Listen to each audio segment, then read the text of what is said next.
Okay.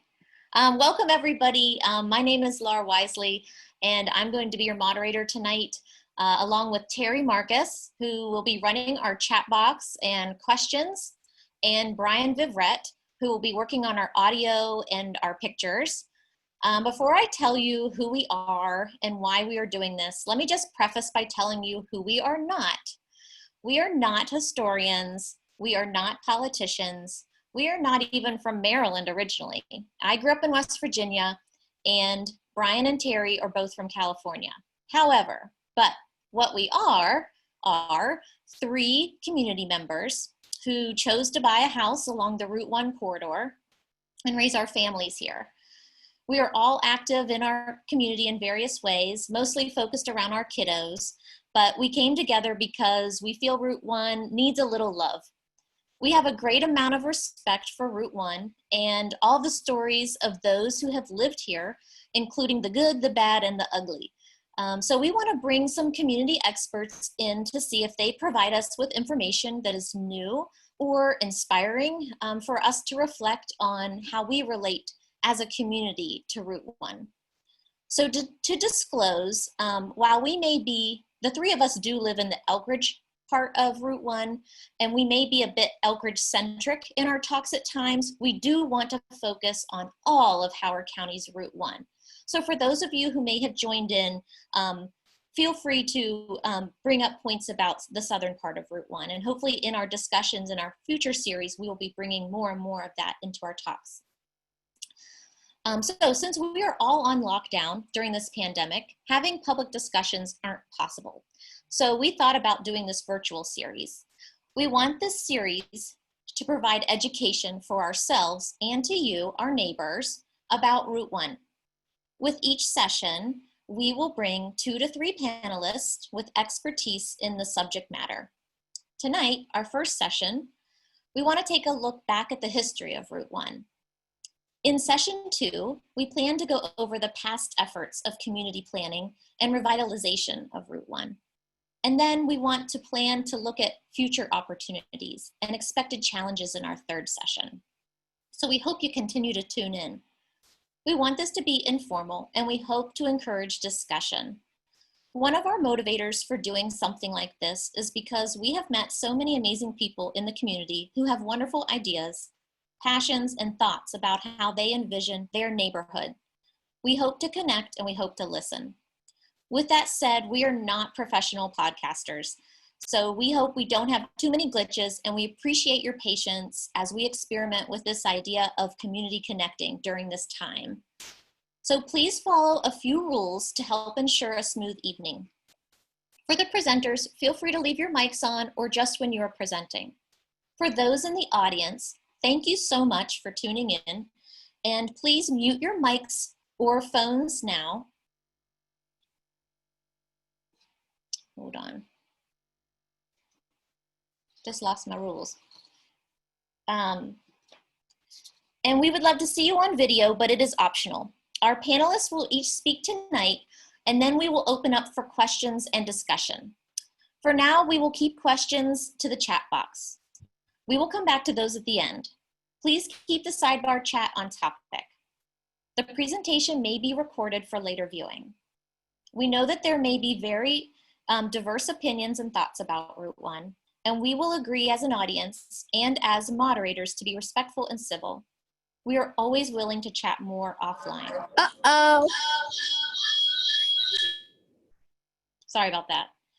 So please mute your mics. To introduce our local experts who have graciously agreed to their expertise in this brief taste of Route 1 history, we're going to start off with Mary Barr. She is the curator and archivist of our own Elkridge Heritage Society, and she grew up in Lawyers Hill, and Elkridge is fortunate to have her preserving documents and Elkridge artifacts. She's always willing to give tours of the society and assists researchers in their pursuits. So let me just make sure things are good from Brian's end, and then Mary, I'll have you take it away. All right. So hold on one second. Are we good, Brian, from your perspective?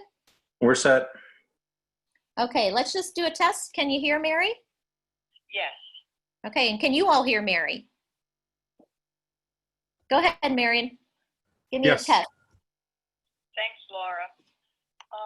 For those new to Elkridge history, I will give a little background about Elkridge. Very small, but it has to be at least mentioned for those of you who are new. Elkridge was a port called Elk Ridge Landing back in the early days of the 1700s and was part of Anne Arundel County. With the eventual influx of immigrants from the shores moving inland, they settled in the region and grew tobacco for trade. The county continued until 1854, when the landing became part of the new Howard County. Let me interject that the history shared here has been culled from local newspapers of past decades. And to begin with the stories of Washington Boulevard, aka Route 1, there is no history without people recording their experiences for the next generation, and Route 1 has had plenty of people to tell its business. Washington Boulevard, before it also became the state road of Route 1, evolved from what was once a Susquehanna Indian path. And since the Susquehannock Indians were here first, envision, with a sense of humor, if you will, trail widths for their quiet movements being as wide as putting one foot in front of the other. When white men came along, they co-opted the same trails by stomping a path wider to accommodate their more sprawling European gait. Things proceeded from there, trails growing more in width over time for their horses and carriages.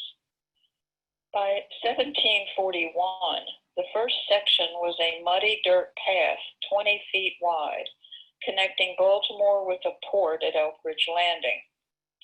Down to the banks of the Patapsco River, land on each side was privately owned, and the owners collected tolls at gates to ferry people across to and from Baltimore County, as well as a covered bridge or so for cattle. In 1749, the road continued to Georgetown because Washington City did not yet exist. In 1812, it became Maryland's first turnpike, with a later advent of train travel dividing Elkridge from another direction.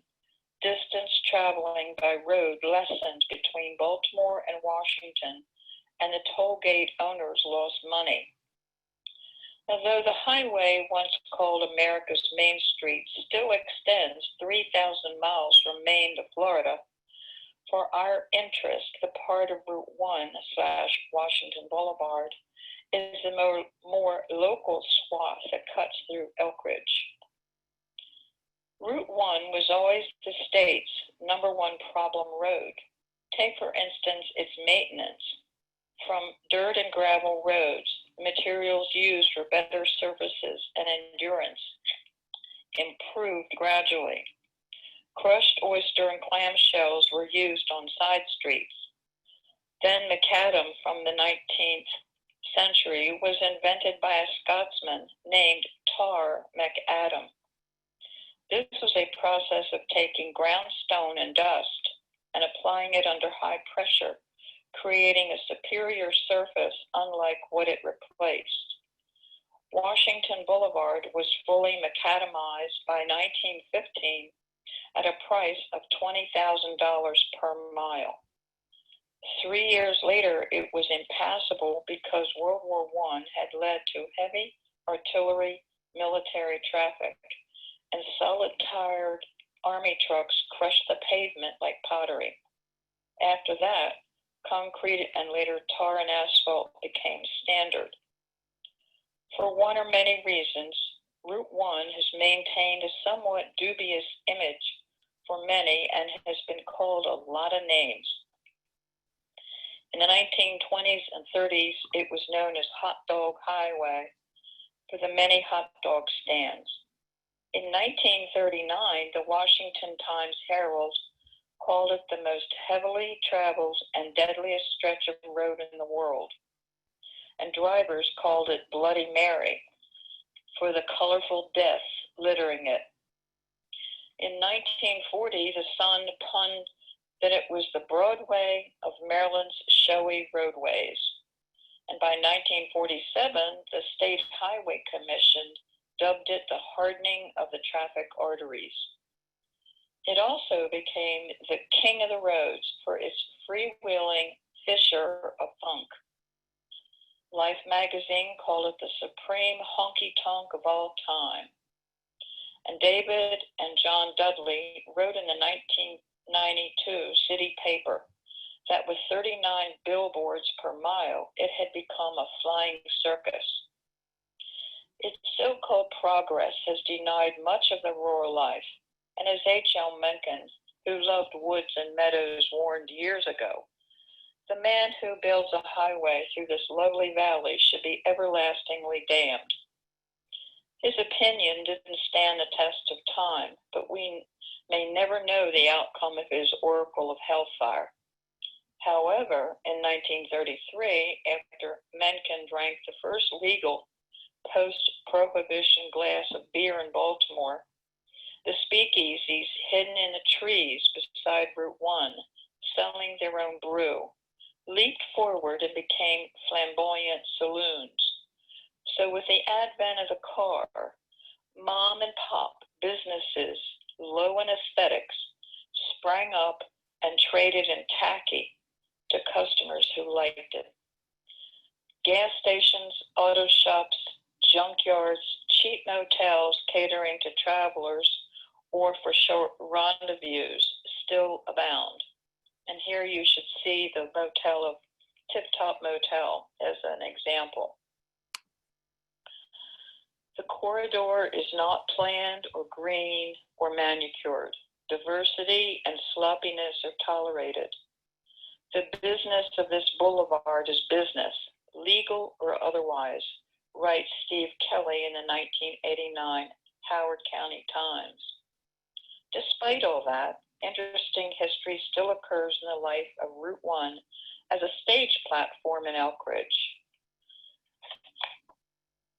One was that the World War I bonus marchers passed down Route 1 in front of the house of Daniel's restaurant. There's at least one photo of it on the walls at Daniel's. At the time of the march, local businesses along Route 1 helped these destitute families with food and supplies. Being denied their war bonus checks, veterans brought all they owned and came walking from all parts of the nation to protest the government's broken promises, not knowing that many of them would be shot after they got there. An addition was in 1930 as Route 1 passed Levering Avenue and veered off to use what is now Old Washington Road to continue further south. At about that year, highway engineers made a shortcut up steep Buttermilk Hill to connect the top, where the shortcut would link to the other part of Route 1 to continue in either direction. Also, Route 1 held the live stage production of Hands Across America, an act of charity. It was a simultaneous and united joining of hands for 15 minutes across the nation to help raise funds to help homelessness. To sum up a by no means complete history, Sally Vorse wrote to the Sun in Howard that Route 1 is hodgepodge heaven and a road to our collective memory. That's a creative description in a nutshell. Now, the sources for this article I used come from the city paper, the View, the Evening Sun, the Howard County Times, the Columbia Flyer, the Sun in Howard, and the Sunday Sun. If you would like to learn more about Elkridge history, please call me at 410-486-6849 to make an appointment to tour the Elkridge Heritage Society. Thanks. Okay, thank you so much, Mary. That was great. And a lot of tidbits that I didn't know about? Okay, so let me hold on 1 second. All Are you right. there, Laura? Yes. All right, I'm going to let you listen to the rest, Mary, okay? Okay. All right, so let me introduce our next speaker, Mr. Aaron Markovich. He is a historian, and he is the author of our own U.S. Route 1, Baltimore to Washington, D.C., Images of America. And he's also the executive director of Maryland Milestones, Anacostia Trails Heritage Area Incorporated, which is a heritage tourism organization based in Hyattsville. He is past chair of the County's War of 1812 Commission and past chair of the Capitol Trails Coalition. So we are delighted to have him here to give us an overview. Great, thank you for having me. All right, can you see my screen?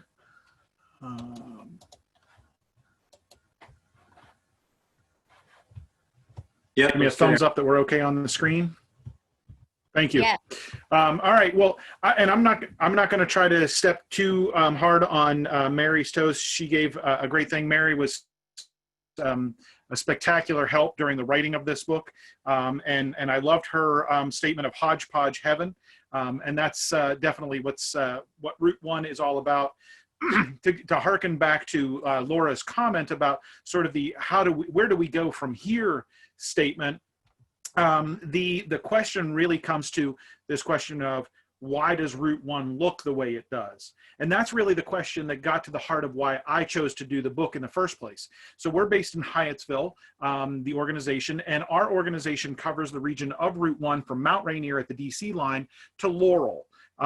Really the Laurel proper, not the Howard County Laurel.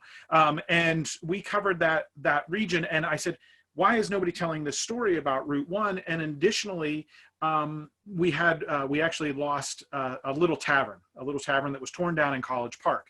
These were if you've ever been to a little tavern, they were the sell them by the sack place where you could buy a sack of hamburgers. And it was well, may see that sell them by the sack place there. But I said, well, we've lost this U.S. Route 1 place. Is there anything that we can do to try to capture that history? And so many people, especially in College Park, are students that are coming in and out and leaving on a regular basis, that they don't really understand that history in a regular way. So that was where I was coming from, was to try to get people to understand a little bit of that history. So the first thing I want to say is that I am not somebody that's necessarily like Mary and knows the very intimate local details. My thesis work was done on roadside architecture. And so I am a 50,000 foot kind of view person. I've kind of studied Route 1 and other highways in their totality rather than their specifics. So the first thing I always tell people is that if you want to know where Uncle Joe's gas station is, I don't know where Uncle Joe's gas station is, but I can speak in more broad senses. And the first thing that I usually do whenever I'm talking to folks is I ask them if you've been to Fort Kent, Maine, or if you have been to Key West, Florida. I've never been to Key West, Florida, but I have been to Fort Kent, Maine, and they are very different places. And indeed, Route 1 is actually about 4 different highways in one. And that really had to do with the way that they were integrated in the 1920s. And they brought everything together, and this section that was in New England, really from about New York City to Boston, but you could kind of extend it to Fort Kent, was the Post Road. The section that is south of here, below Richmond, was really a plantation road going down to about Savannah, and that was the farm to market kind of road. And then south of that was the Florida Road, which is a very different kind of road in its life all the way. And then there was the middle section that ran from basically Richmond to New York City. And that was the transportation highway. We have always been a transportation connection since, as Mary said, in the 1740s. That's when things really started getting going. There is a reconstruction that I believe Mary provided me of Elkridge Landing as it would have maybe looked in the 1740s. Again, that's a reconstruction, so it's just a conjecture. And as was noted, that landing filled in over time based on the ships that were landing there. The ferry got changed to a bridge over time. And here you can see there's Elkridge Landing. This is a 1934 reconstruction of the map as it existed at the time. And the reason I show this is because there's two roads. There's this very wavy road that more or less represents Route 1. You can see Elkridge Landing and you can see Bladensburg going towards Washington and Georgetown. And over here is the highway that is more or less what Route 29 is today. And in between these two, if you ever go over that way towards Route 29, and there's a Trader Joe's, if you go behind the Trader Joe's down in towards the stream is, you'll see giant boulders. And that is the point that's called the fall line. The fall line is the point at which the land goes from the upper Piedmont into the coastal plain, and it falls. And so Route 1 is a road that runs along the entire extent of that fall line, while on the upper side of it, 29 and other highways, sits on that lower Piedmont end. And so we have these two parallel roads existing on either side. So that's really where the initial program got put together for Route 1 is that this was the highway on the coastal plain side of the fall line. And you can see that the biggest example of the fall line is Great Falls. That's where you really see the line occur. Again, as Mary mentioned, I won't go into all the details that she went through in the early years, but certainly by 1835 we have the arrival of the newest system, which takes away from those stagecoach and turnpike routes, and that's the railroad. And then so you see here the viaduct and the Builders Monument. The thing I love about the Builders Monument really is that this was the point at which the superintendent of the railroad christened the building of the railroad by having the workers kneel on the rail and baptizing them in whiskey and pouring whiskey over top of their head. And that was how he baptized the railroad. A few more images. On the left, you can see the Elkridge Railroad Station. On the right, you can see the Bladensburg Station. Now, the Bladensburg Station was located on Route 1, which, if you know Bladensburg, it's kind of on Route 1, but not really. And it took me a little bit to figure out, but what I have figured out is that this station is actually located in modern-day Hyattsville. So it's not exactly in Bladensburg, but that whole region was called Bladensburg at the time. One more image of the railroad coming across the trestle there, and you can see that great little factory. The reason that the trestle was curved is because it went around this factory that was down there and would later get replaced with a telephone factory. So you can see this constant changing of technology. And I think that's probably one of the most important things about Route 1 is it's not just Route 1 by itself. It's Route 1 in the history of communications. This is one of the most important places for the history of communications. This is one of the most important places for the history of flight. This is one of the most important places for the development of the railroads in the United States. This is one of the most important places for trains and trolleys and roads. So you take all of that and put it together, and you realize that Route 1 in many ways represents the cradle of transportation and communications history. So it's a really vital thing. And a picture there of the ruins of the Elkridge furnace, which I won't go into deep detail other than to note that, of course, that region around the Patuxent River certainly, and the Patapsco had a lot of iron and iron smelting, so that there was that type of connection as well, compared to the more agricultural type of environment that would have existed in Bladensburg, which was a tobacco port. So it was a mixture of things. Oh, sorry, one more I guess I left in there. This is Relay House. This is the point at which the railroad split and went on the picture on the right. The railroad going off to the right there is the one that would go towards Ellicott City. And the one on the left, you can just see the image of the Builders Monument, and that was about to cross the viaduct headed towards Washington. The smaller picture on the left is the old Relay House, and then the building there is the Viaduct House. Here's some images. This you can see this is a picture of Elkridge community indicating it was on the Washington Turnpike. as well as the secondary picture, which is leading out of the community, headed southbound in Elkridge. So again, that dirt road, that oyster shell type of construction. Here's an image near Elkridge showing 10 miles to Baltimore and 10 miles to Laurel. So that puts you in that connection right at Montgomery Road.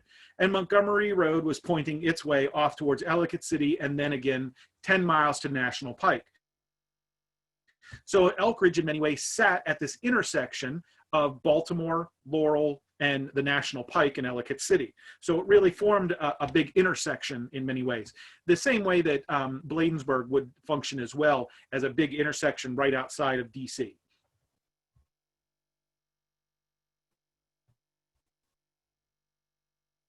I show this picture, he knows what season this is. And the short answer is that you have to look at the stalks on either side, and you'll see that it's probably late summer, early fall, because the corn is, as was they said in Oklahoma, as tall as an elephant's eye.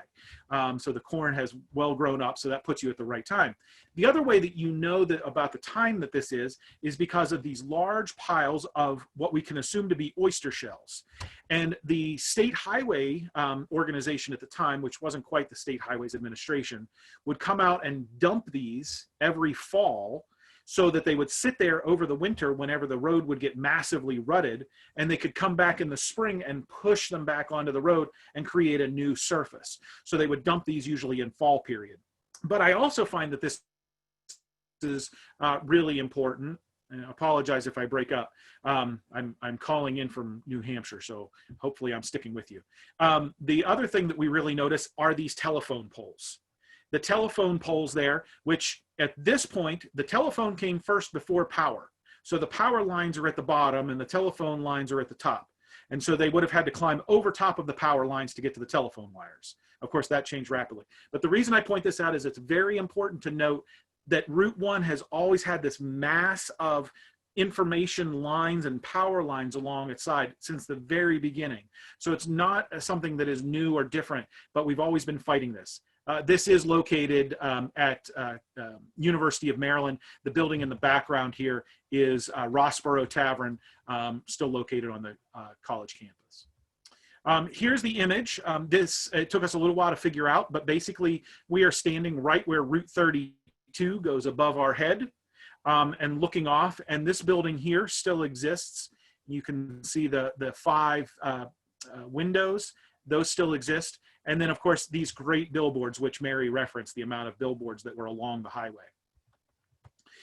Here's a few more images from Elkridge. There's that bypass that Mary was talking about up over Blueberry Hill, as well as the highway. And you can just see the backside of a US 1 sign right there coming out of Elkridge. And then this is my absolute favorite picture in the whole wide world. And we're almost to where I would like to wrap up, but this is what was called the Berwyn Diner, and in fact, it appeared on a program for the community of Berwyn near College Park. And I said, "Oh, I'd love to know more about it." And they talked about how everybody loved the Berwyn Diner. Oh, well, that's fantastic. So I went off and I started thinking, and I looked, and I said, "The Maxwell Diner. Hang on." Some folks may recognize this logo up here as Ballantine Beer. And you can see this great diner sign. So I went on and I did my project. And then I found this picture. And some of you may recognize it. Off here, we can see where they placed the Guinness factory in the background there. And this railroad crossing still exists. And there is a sign. And I said, that sign looks really interesting. What is going on over there? And so I zoomed in a little bit and I realized there's my Maxwell Diner, not in Berwyn, but in Elkridge. This is the Maxwell Diner, which now I believe there's an insurance agency or something right at that point. And across the way is the other diner Mary mentioned that has slipped out of my head. And so this building no longer exists. So I went back to the folks in Berwyn and I said, your diner is not where you say it is. They said, no, everybody loved it. I said, here's this picture that shows it was in Elkridge. They went, oh, I guess we need to change things. So they're in the process of changing their walking tour, so they don't have that picture anymore.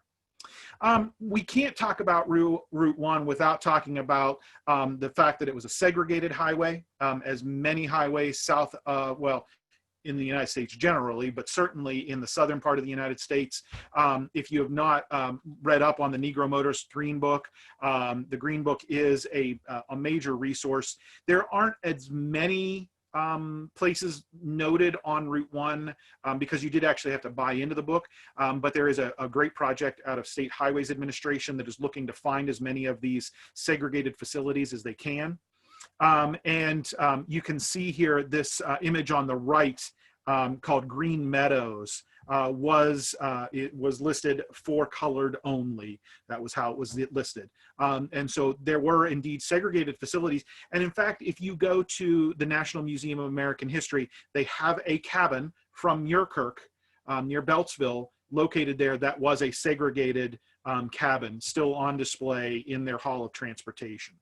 And so we know that there were a few. There was the Bass Motel that was near Elkridge that was a segregated facility near Elkridge. And so again, we have the entire story of the African American and the Black experience and that experience of segregation and racism that is very much part of Route 1 as well. And just south of Elkridge was the One Spot. Some of you may remember the One Spot. It was the large neon dog that was located. It's about where 175 meets Route 1. There's a motel located there. Let me go back to that real quick. And there we go. And the One Spot was a well-known site along there. But the reason I mention that is because, as Mary mentioned, this was a hot dog road and a gas station road, but it wasn't necessarily the kind of road that we think of when we think of Route 66, where Route 66, you have all these great little things along there, the teepees and everything else. We didn't really have many of those things. If you go north of Boston, they have the milk bottle and some of those, but generally Route 1 as a rule didn't have that kind of stuff because it was designed for transportation and travel. And so where I'll end is where railroads start dying out for passenger service. And what you have in front of you is, I believe that's 895 or 695, I can't remember which one, right there at the viaduct. And now the new power lines coming across, and just that changing. And Route 1 is constantly changing.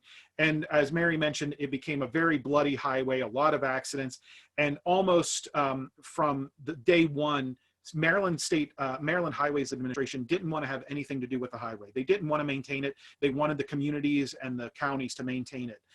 They lost that battle. They had to maintain it. So they started looking for other ways of having to deal with it, which meant the construction of the Baltimore-Washington Parkway, and then followed by the construction of 95. And so those were ways to try to offset Route 1 and the reason that our communities have gotten bypassed.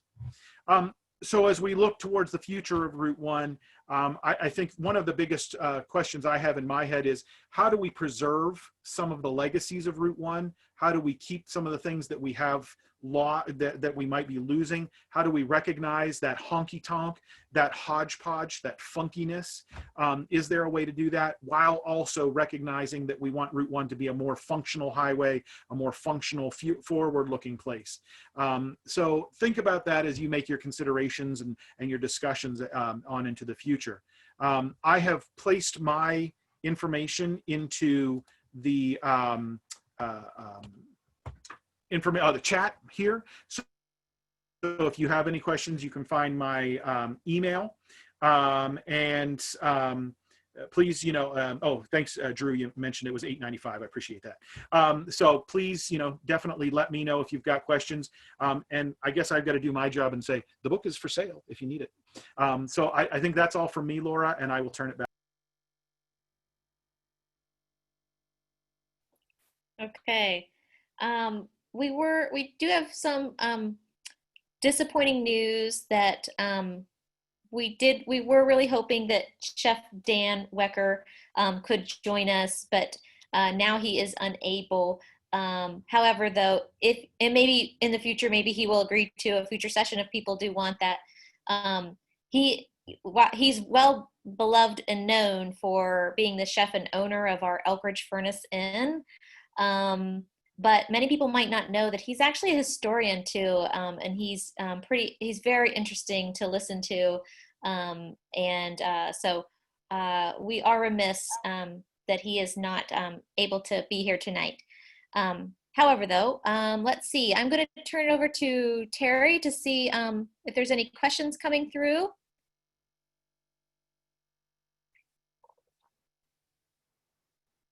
Laura?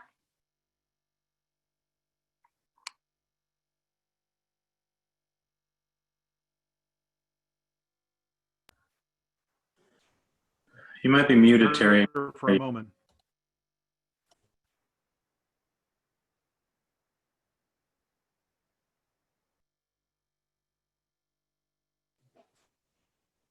You're now muted, Laura. Oh, unless you're talking to Mary. I do have a question I wanted to ask Aaron and or Mary. I wanted to know, given the historic nature of Route 1, do you know of any other areas along the Route 1 corridor that have been marked as a historic, designated a historic district or a historic landmark of any sort, given that it's probably as old or maybe not quite as old as Route 66?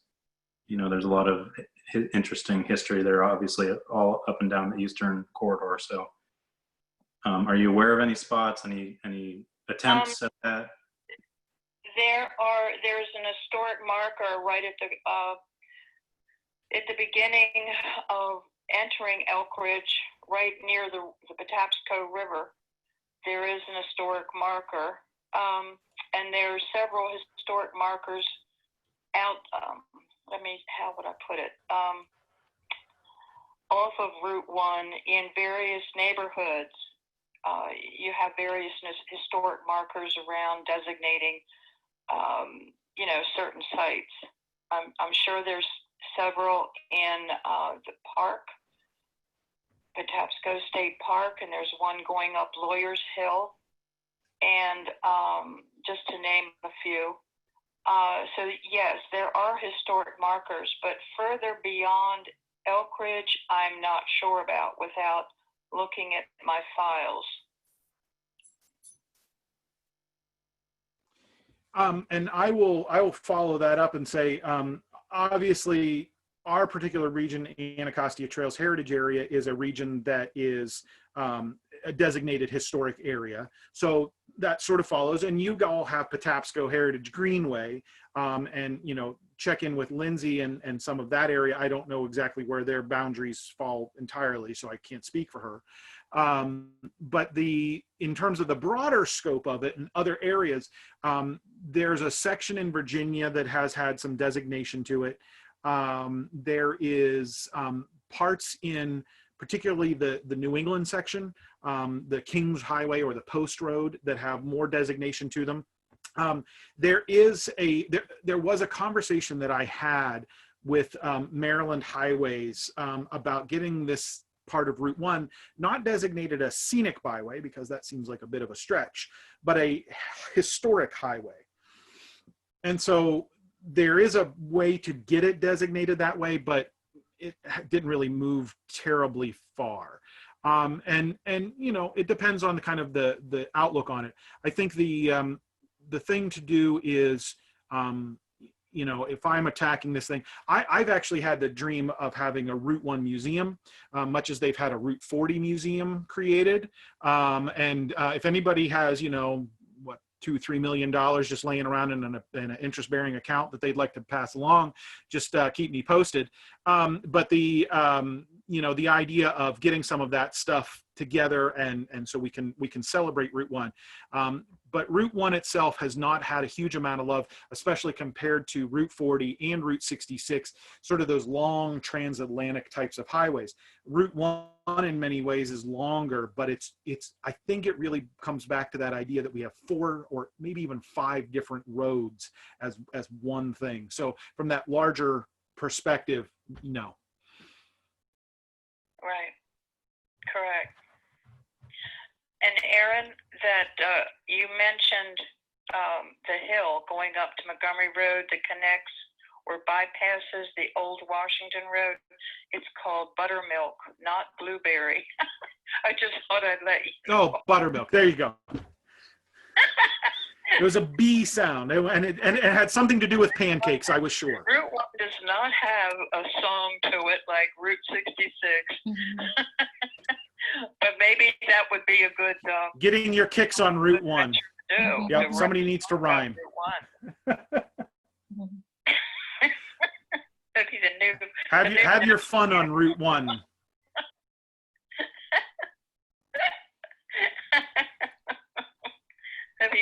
That'd be cool. Oh, gee. I do have a question about was it the Viaduct House? The one that you had shown the picture of, the real like stately Gothic, just such No. a beautiful, ornate structure to that. And I know people have told me that before of what happened to it. Did it burn down? Was it taken down? Does anybody happen to remember that? Yeah, Laura, that's not, what did you call it? Is it the Viaduct House or No, it's the Relay Hotel. Relay Hotel? Sorry. That's what it was called, and it was destroyed. It was deconstructed, unfortunately, in, I believe, 1954. And that was not the depot, although there was a train depot there in the sense of you could wait along the tracks to be picked up. The real depot was the Relay House, which was not too far down the tracks from it. And that was like a hotel as well. I mean, you could stay there. It was like a long house, and it had a beer hall in it and stuff like that. But the Relay Hotel was that tall Gothic structure that was so beautiful. And I mean, John H.B. Latrobe and his wife stayed there, and so forth and so on. People came out and got off the train and stayed there. It was a very nice place. But unfortunately, they decided to tear it down, which is really sad. Part of the problem was that relay was the point at which they would relay horses. They would change horses. That's where that name comes from. Yeah. Because the cars were being pulled by horses. And so but it was so close to Baltimore, there wasn't much need for people to stay at a hotel that was so close. So they actually started using it more for almost like corporate retreats for the B&O. And then eventually over time there was not even enough space, but there was a really amazing garden, and the building itself was sort of a polychromatic structure. So it had these different layers of colors of the stone. And it was a really amazing building. But yeah, by the 50s, it was gone. I know. It's just such a, a Drew post. What? Drew, Go ahead. yep, absolutely. No, I was going to say Drew posted a link. That link has some really great pictures in the chat. That it was just amazing. And in fact, there's somebody who built a model of it that has some of that color, which is really amazing. Yeah, I just felt like that architecture was so unique. And wow, what if like a reproduction of that was, if I had millions of dollars, could be done and turned into like just such what a wonderful spot, you know? So I've always like thought about that every time I see that picture, and I'm like, wow, what happened to that? But I would definitely like to explore that more and find my millions of dollars. We can start a GoFundMe page. Yeah. For you. How about that? Yeah, it was a beautiful spot. And I did hear that one woman, and I don't remember her name, took out the columns in the front and used them in her house, but I'm not sure who that was. But I think only the columns were spared.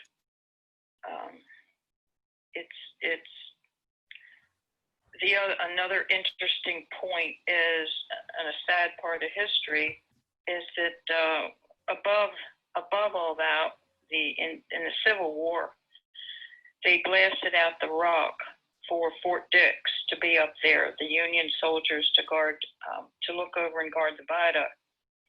And later on, well, there was a house up there. There still is a house up there where the same family has lived. And next to it, apparently, or not too far from it, there was a man who lived in another house. And I don't know when this took place, but he took a trip. He traveled somewhere. And when he came back, his house was totally gone. And some men had come in and was told that they were to take down the house, but they got the wrong address.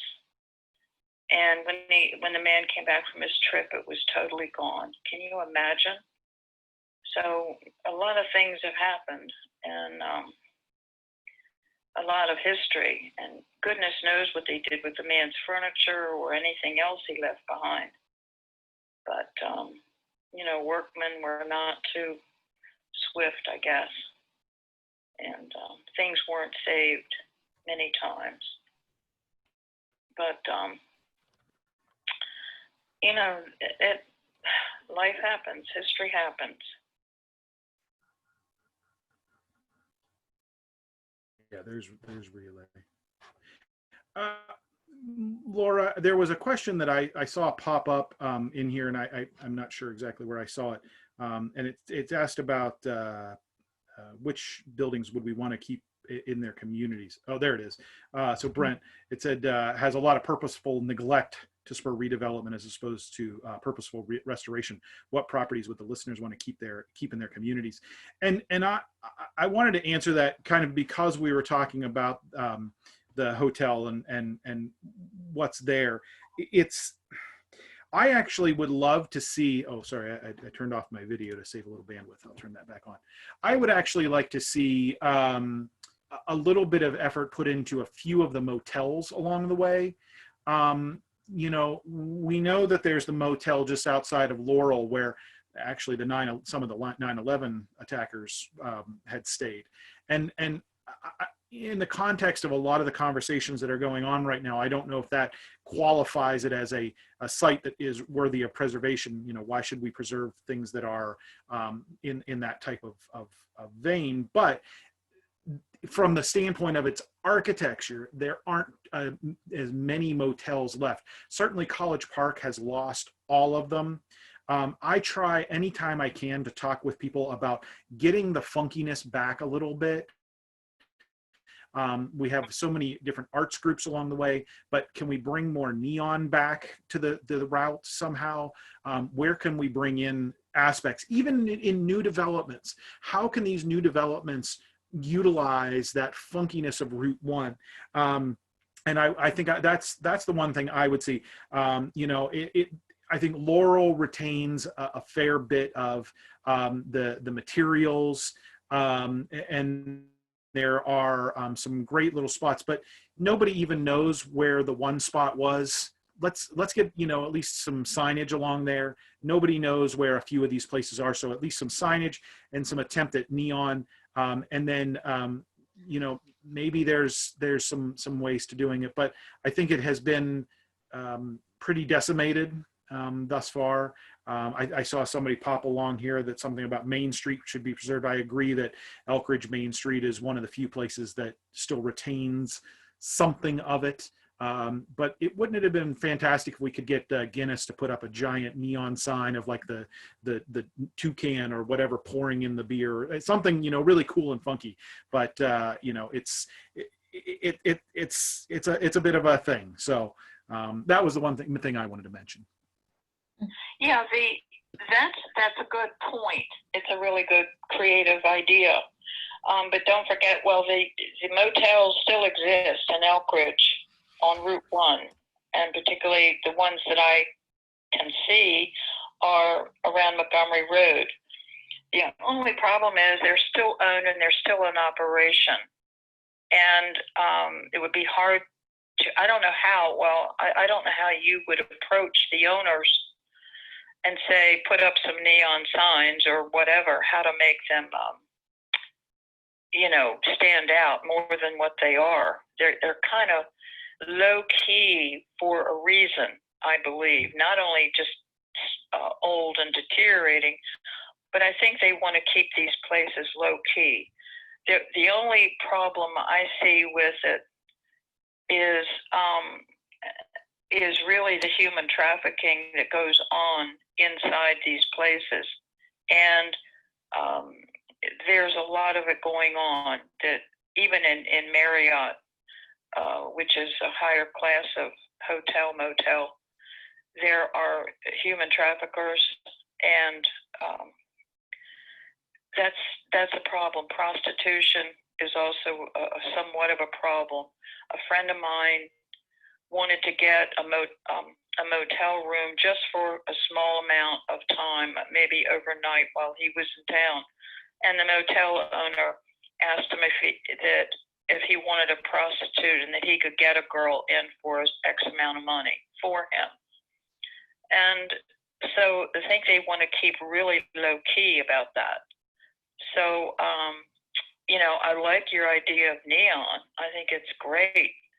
But I don't know how you would apply that in reality to the actual motels that are still in existence.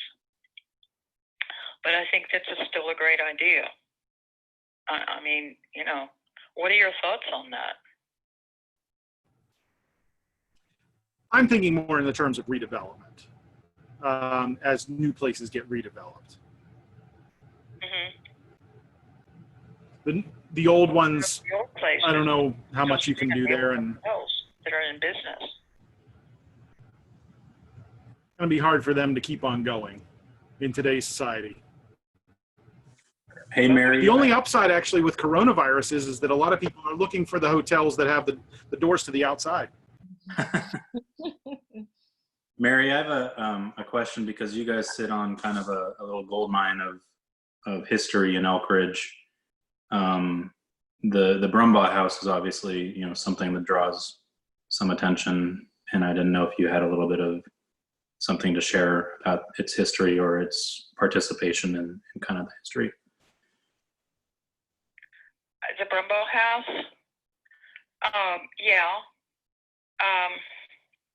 I can't tell you without totally the files in front of me to refer to, but I know it was not originally Brumbaugh's house. It belonged to another doctor who bought it from, I believe, a Dorsey family, but don't hold me to that.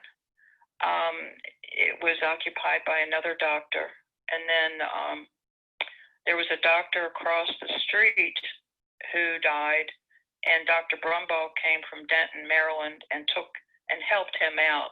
When the doctor died, Brumbaugh went into the house and lived there, became the resident doctor for Elkridge.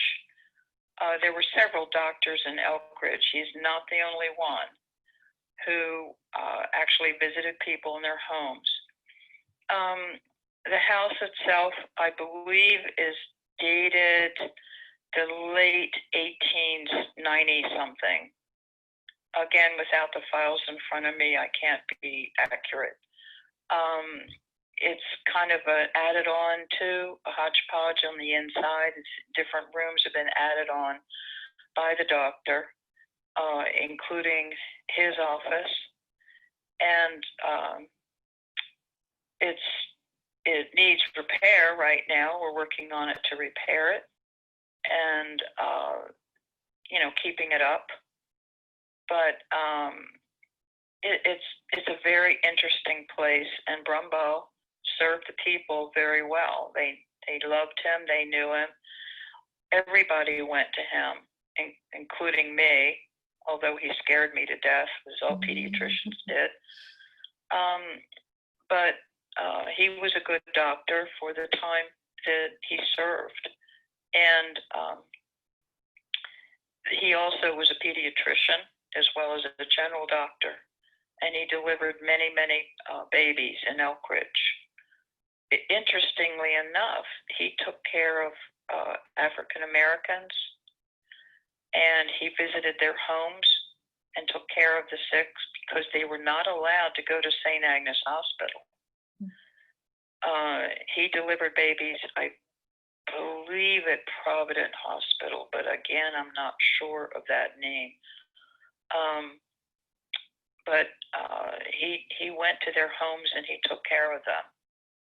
So there's quite an interesting story, and we have his degrees on the wall and different mementos that he had, that he owned.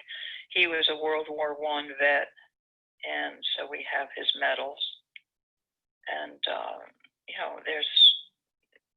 I would definitely love to give a tour to anybody who wanted to see the inside and see what we have for him and for the rest of history, of Elkridge history.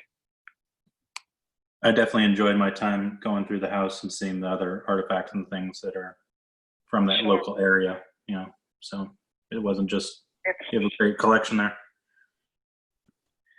It's very interesting. And we need more artifacts, to tell you the truth. We need more history with the artifacts. We have a lot of artifacts that have no history attached. It's very hard to tell where they came from, who gave them, or anything. So any artifacts we're given, we need a history with it, or else it's kind of moot point. So I invite anybody listening, if they need a tour, they want to have a tour, please give me a call, and I'd be glad to do it. I would hope that when the weather cools off, it would be a better time, and we would need to wear masks. But it's still open, and it's open. The history is open to the public if they're interested. So, and I love history. I love Elkridge history. Any other questions anybody has?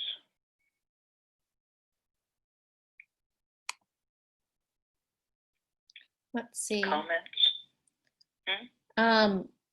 Yes. Is there any other points that anybody would like to make or to ask?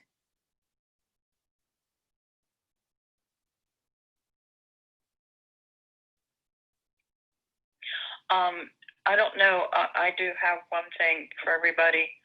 Did you show that Route 1 sign I had? We did, yes. Okay. That sign, the interstate sign, came from my cousin in Maine. And his former business was right on Route 1 in Maine.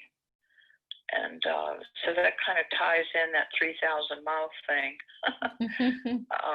And I was so glad that he shared that picture with me, because it's part of Route 1 history. I would love the idea of a museum. It's something we could add to all the time. But that's something else. That would have been a good use for that hotel. The Relay Hotel would have been a nice museum. Tina, did you want to make a comment? Yeah, I just wanted to say that, hi, Mary.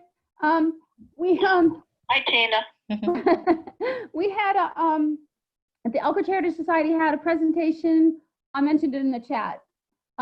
We had a presentation on the taverns along Route 1, and it was a really well-attended presentation, and I have some audio recordings from it, and I will try to make those available. I think I put them on the website, or like on, I think they're on one of those, not SoundCloud, but something like that. So I just have to find the links and put them on our Facebook page. But it was very fun and very interesting, and it sounded like the 50s and the 60s were the time to be alive. I wasn't born until 1960, so I missed all the fun diner hopping stuff. But, I think that's part of, that really brought people out. Elkridge people, they love their sports, they love their taverns, and I do think that they love their motels. And so, I think it would be a cool idea, like Aaron said, to try to do something to highlight some of those businesses, and maybe step them up, not change them, but highlight them, get them, having business from a historical perspective and stuff like that. So kind of neat. Yeah. And yeah, neon signs and more hot dogs. We need the hot dogs. We need a bike route along Route 1 with hot dog and donut stops along the way, and Cindy's soft serve. Mm-hmm. Yeah. Yeah, Yeah. that's a good idea. There was a question. I saw one comment in the newspapers that I was reading that showed the sanitary market. Maybe Tina can answer this. I don't know, or somebody can answer it. Why would anybody put a sign up that says sanitary market? If you think about it, why would you have to, make that delineation? Is there something unsanitary about it, or what? I mean, it was a really funny comment, a really funny observation that why would anybody advertise something, a food market, as being sanitary? So somebody should know the history on that. I certainly don't. But, if anybody comes across it. We have a question about the history of the 2 school buildings on Old Washington. The 2 school buildings. Mm-hmm. One was Elkridge Elementary that I went to, that I attended, and was also at one point Elkridge High School, but then the Elkridge High School moved across the street into that little smaller building, which has now been turned into apartments. And I can tell you a story about that, which I wrote about on the website, on the EHS website. And what happened was that Montgillian, one of the neighbors that lived on Old Washington Road, lived near the Elkridge Elementary School, and apparently boys stole a bell off the top of the school that rang, and he got really angry, and on a Halloween night, he buried it. He buried the bell, and he buried it in the basement of that little smaller building across from the elementary school, the bigger school. And he buried it under the floorboards in the basement, and they concreted over it. This was told by the principal at the time. And so anybody who digs up that basement underneath the concrete will find the Elkridge Elementary School bell. So that's a mystery. Interesting. Needs to be dealt with, I guess. But I wrote about the story and it's on the website, and it's called Montgillian's Alarm. And it's a true story. Great. Thank you for sharing. Any other questions out there?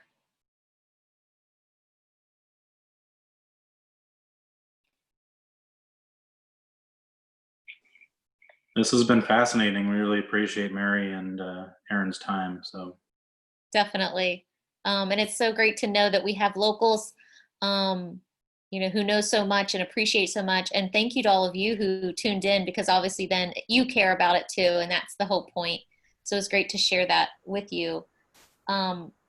We do not have a date for our next session yet. However, though, the focus is going to be, like we said, what has kind of been done with planning. When we talk about, the Route 1 manuals and the efforts to revitalize. So we're going to kind of give a history and background of that. So we will have some panelists who can speak to that, and we'll discuss the nature of that and what has been challenges, what has progressed, and what has stalled. And I think we do kind of know the ending of that story. A lot has stalled, but we would like to take a deeper dive into that. So be on the lookout when we pick a date, and we hope that you join in and let us know what else you would like to learn more about, and we'll try and make it happen. Yeah, feel free to leave comments on the question and answer section here, or visit the Facebook if you found us through Facebook. Feel free to leave a comment on any of those posts through the various pages about topics you guys want to see covered, or any general comments about what Aaron or Mary presented tonight, or if you have further questions for them. I believe Aaron provided his email address early on in this chat at the very top. And we're happy to recirculate that if anyone has specific interest. Did There it anybody record? Great. Did anybody record this?